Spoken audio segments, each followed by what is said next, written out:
Buildings ఆకాశాన్ని అంటుతాయంటే ఏంటో అనుకున్నాను, కానీ ఇవాళ చూసేయండి మీకు అర్థమైపోద్ది ఏంటో. అలాగే 40th ఫ్లోర్లో ఉన్నాం మేము. భయం వేస్తుంది, ఫుల్ గాలి, పడిపోతామో అని భయం వేస్తుంది. ఫోన్ కూడా ఊగిపోతుంది. ఎలా ఉంటుంది? అన్నీ కనిపిస్తున్నాయి. ఎక్కడో ఉన్నట్టుంది. Very nice view. First time అనమాట. 40th ఫ్లోర్లో ఉన్నాం మేము ఇప్పుడు.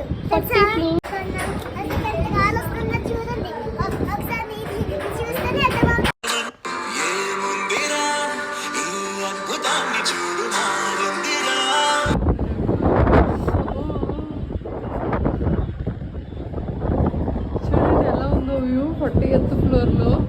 గాలి చూసారు కదా ఎంత ఎక్కువ వస్తుందో. నాకైతే అసలు ఫుల్ భయం వేసింది. ఇంత హైట్స్లో ఎలా ఉంటారో ఏంటో అనిపించింది. మీకు ఏ ఫ్లోర్స్ అంటే ఇష్టం కమెంట్ చేయడం మర్చిపోకండి. బాయ్.